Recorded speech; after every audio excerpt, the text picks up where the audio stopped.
In this video, I want to quickly tell you everything you need to know about life. Now, I know before you turn the video off, you're saying, how can this guy possibly say everything I need to know about life in just a few minutes in this video?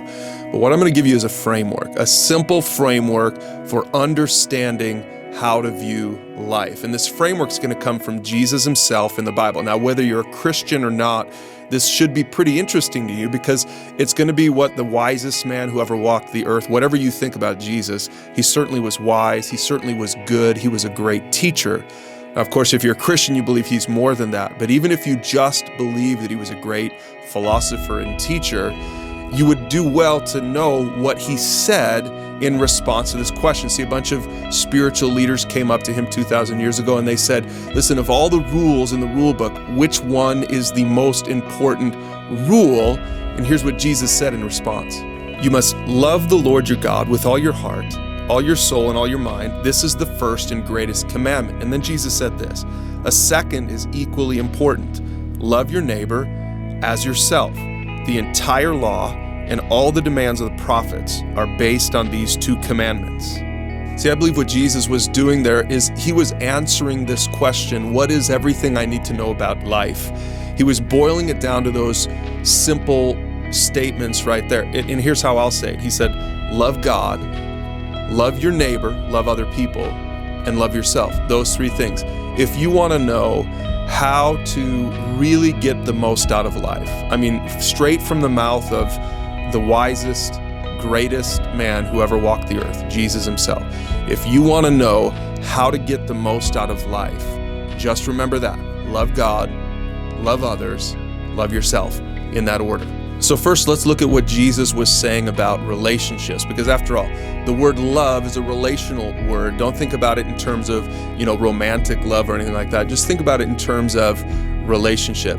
Jesus was answering these religious people, and they were expecting sort of a religious answer, and Jesus gave a relational answer. He said, if you want to know what I really care about, and if you really want to get the most out of life, then just learn how to love. Learn how to be in relationship. Learn how to be in relationship with God, learn how to be in relationship with others, and learn how to be in relationship with yourself. So really, to get the most out of life, it's all wrapped up in this one simple word, love. Later in the Bible, Paul explains that love is patient and kind, and love is not jealous or boastful or proud or rude. It doesn't demand its own way. It's not irritable. It keeps no record of being wronged. It doesn't rejoice about injustice, but rejoices whenever the truth wins out. Love never gives up. Love never loses faith. It's always hopeful, and it endures through every circumstance. So Jesus was commanding us to love. Love God, love others, love ourselves. But also, Jesus was saying something about priorities. He was teaching that there's a natural pecking order to things, So he was saying this, listen, relationships are the most important, but you have to make sure you get them in the right order. God is first, people are second, and you are third. Now think about how normally we consider this. The natural person is wired to think, well, I'm first, and then if there's any room for me to look outward and love someone else, then I'll love them next. And for a lot of people, they don't even put God in the equation at all. Now, maybe you're a Christian, maybe you're a faithful religious person. You say, no, I love God. But look, Jesus is saying this. He's saying, if you really want to get the most out of life, if you want to live a full and meaningful life, you've got to learn how to love God, others, and yourself in that order. Don't flip it upside down. Make sure that you put God above everything else, put others above yourself, but also you need to love yourself. There's room for that in the mind of Christ. And then finally, let's see what this looks like in the real world. Because really, this teaching from Jesus should affect our worldview, that everyone has a worldview, everyone has a way to look at the world. And really, if you're going to look at the world the way Jesus looked at the world, and I hope if you're a Christian that you would do that, and I hope that if you're considering becoming a pursuer of God, that you would learn to do that as well. So you need to understand this greatest commandment of Jesus. He was saying, here's how you should see the world.